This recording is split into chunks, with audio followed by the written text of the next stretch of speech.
వైజాగ్ ప్రాంత ప్రజలకు గొప్ప శుభవార్త. వైజాగ్ లో ప్రతి నెల 2వ మంగళవారం అద్భుతకరంగా స్వస్థత విడుదల తైలాభిషేక ఆరాధన పరిశుద్ధ ఆత్మదేవుడు జూలై నెల నుంచి ప్రారంభించబోతూ ఉన్నారు. మరి ఈ నెల అనగా జూలై 9వ తారీఖు ఉదయం 9 గంటలకు మరి పరిశుద్ధాత్మ దేవుడు ఆయన మనందరి జీవితాలలో మరి ఆ రోజున కార్యం జరిగించనే ఉన్నారు. అడ్రస్ నోట్ చేసుకోండి. సుబ్బలక్ష్మి కళ్యాణ మండపం, railway new colony, Dondapadu road. మరి తప్పక అందరూ పాల్గొనండి. ఏ సమస్యలతో, ఏ భయంకరమైన పోరాటాలతో, ఇబ్బందులతో, ఇరుకులతో, భయంకరమైన పరిస్థితుల మధ్యలో ఉన్న ఇదిగో ఆ పరిస్థితులు మనల్ని అతలాకుతలం చేయాలని అనుకుంటుంది. అపవాది భయంకరమైన పరిస్థితులు తీసుకొచ్చి మనల్ని ఇంకా దిగజారేటట్టుగా, కృంగిపోయేటట్టుగా, భయంకరమైన పోరాటాలతో మనల్ని చాలా సమాధానం లేకుండా చేస్తూ ఉంటాడు. కానీ దేవునిదే విజయం అండి. ఆమేన్. మిమ్మల్ని ఆధ్యాత్మికంగా నడిపించడానికి, మీరు ప్రతి పరిస్థితిలో ఇంకను బలపరచడానికి దేవుడే ఈ అద్భుతమైన స్వస్థ విడుదల తైలాభిషేక ఆరాధనని నడిపించనై ఉన్నారు. వైజాగ్ ప్రాంతంలో తప్పక మీరు రండి. మీతో పాటు అనేకులను తీసుకొని రండి. మీ కన్నీళ్లను దేవుడు నాట్యంగా మార్చబోతూ ఉన్నారు. ఖచ్చితంగా 9 గంటలకి మరి ఈ ఆరాధన ప్రారంభించబడుతుంది. అనేక ప్రాంతాల నుంచి మరి సమయానికి రండి. అందరం కలిసి ప్రభులో ఆనందిద్దాం. జూలై 9వ తారీఖు ఉదయం 9 గంటలకి సుబ్బలక్ష్మి కళ్యాణ మండపము, Dondapadu road, railway new colony. Praise the lord. God bless you all.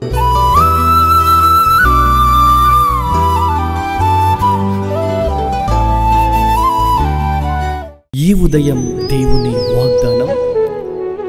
నీకు వాగ్దానం ఇచ్చిన దేవుడు నమ్మదగినవాడు, నిన్ను విడువడు, ఎడబాయడు. ప్రైజ్ ది లార్డ్ అండి. Good morning. అందరు బాగున్నారా? ప్రభువైన యేసుక్రీస్తు నామంలో అందరికీ ప్రత్యేకమైన శుభములు తెలియజేస్తూ ఉన్నాను.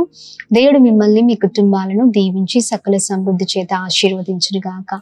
ప్రతిరోజు చాలా అద్భుతంగా మరి ప్రభు మనతో మాట్లాడుతున్నారు. మనలో ఎంతో ధైర్యాన్ని నింపుతున్నారు. మనం బలపరచబడుతూ ఉన్నాం. నిజంగా ప్రభు మాటలు గొప్పవి కదండి. మనుషుల మాటలు మనల్ని కృంగతీస్తూ ఉంటే దేవుని మాటలు మనల్ని బలపరిచే మాటలు.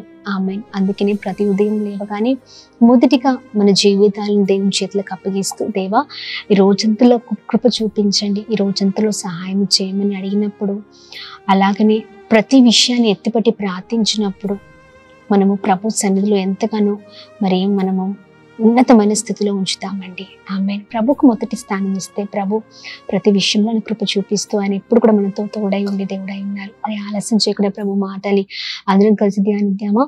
యాకోబు వ్రాసిన పత్రిక 5వ అధ్యాయం 16వ వచనం. నీతిమంతుని విజ్ఞాపన మనపూర్వకమైనదై బహు బలము గలదై ఉండును. ఆమేన్. దేవుని నామానికి మహిమ కలుగును గాక. అద్భుతకరమైన మాటలు కదండి. నీతిమంతుని విజ్ఞాపన అనగా మొర, దేవునితో చేసే ప్రార్థన, అది మరి చాలా గొప్ప బలమైనది. ఆమేన్. మనస్ఫూర్తిగా చేసే మరి నీతిమంతుని ప్రార్థన బహు గొప్ప బలము గలదై మన జీవితంలో మనకు మేలు చేస్తుంది. ఆమేన్. అందుకనే మనం ఎప్పుడు ప్రార్థించే వారంగా ఉండాలి. నీతిమంతుని ప్రార్థన, నీతిమంతుని మొర, లేకపోతే నీతిమంతుని విజ్ఞాపన, నీతిమంతుని అని ఉంది. ఆమేన్. చూడండి, మన మనసు మొదటిగా సరిగ్గా ఉండాలి. మనం సరిచేయబడాలి. మనలో ఉన్న పాపం అలానే పెట్టుకొని, మనలో ఉన్న బలహీనతలు అలానే పెట్టుకొని, మనలో ఉన్న ప్రతి దేవునికి వ్యతిరేకమైనవన్నిటిని పెట్టుకొని మనం ఎంతగా ప్రార్థించినా మన ప్రార్థనని దేవుడు వినరండి. మన మొరను దేవుడు అస్సలు వినరు. ఎందుకంటే మనకు మధ్యలో, దేవునికి మధ్యలో వ్యతిరేకత, అంటే దేవునికి మనకు మధ్యలో కొన్ని అడ్డంకులు ఉన్నాయి కదా, కొన్ని బలహీనతలు ఉన్నాయి. దాని ద్వారా దేవునికి ఎలా మన ప్రార్థన రీచ్ అవుతుంది? అవునా? అందుకనే మనలో ఉన్నవన్నీ తీసేసి మనము నీతిమంతులుగా మనము విజ్ఞాపన మనపూర్వకంగా చేస్తే అది మనకు గొప్ప బలాన్ని సమకూరుస్తుంది. ఉదయకాల సమయంలో ఎలాంటి పరిస్థితుల్లో ఉన్నా దీన మనసుతో మనకున్న ప్రతిదాన్ని వదిలిపెట్టి సంపూర్ణంగా దేవుని పైన ఆధారపడదాం. మనము, మన కుటుంబాలు, మనం మనపూర్వకంగా చేసే ప్రార్థన, మనసారా చేసే ప్రార్థన, నీతి కలిగిన ప్రార్థనని దేవుడు చూస్తారు, వింటారు, సహాయం చేస్తారు. అందుకని మనము బలవంతులుగా నిలబడాలంటే ప్రతి సమస్యలు, ప్రతి ఇబ్బందులు, ప్రతి ఆటంకంలో, అది ఏ సమస్య అయినా మనము నీతిమంతులుగా మొరపెట్టే వారిమిగా ఉండాలి. ఆమేన్. ఈ ఉదయకాల సమయంలో దేవుడు చక్కగా మాట్లాడుతుండగా ఈ మాటని పట్టుకుని ముందుకు సాగుదాం. దేవుడే సహాయం చేయాలి. ఆమేన్. దేవుడే కృప చూపించాలి. మన గొప్ప కార్యాలు చేయాలి అంటే మనం చక్కగా మంచి వారిమిగా ఉండి మన ఆలోచనలు, మన ప్రవర్తన, మనం ఉంటున్న విధానం, మన జీవితాలు అన్నీ కూడా ప్రభుకి ఇష్టకరంగా ఉండాలి. ప్రభుకి ఏది ఇష్టమో మనకు అది ఇష్టంగా మార్చబడాలి. దేవునికి ఏది అయిష్టమో అది అయిష్టంగా మార్చబడాలండి మన జీవితం. ఆమేన్. దేవునికి ఇష్టం లేనిది మనకు కూడా అయిష్టంగా మార్చబడాలి. ఆయనకి ఇష్టమైనది మనకి ఇష్టంగా మార్చబడాలి. అది జ్ఞాపకం ఉంచుకొని ముందుకు సాగదాం. ప్రభు సన్నిధిలో మొరపెడదాం. దేవుని కార్యాలు మన జీవితాల్లో కార్యం చేయను కాక.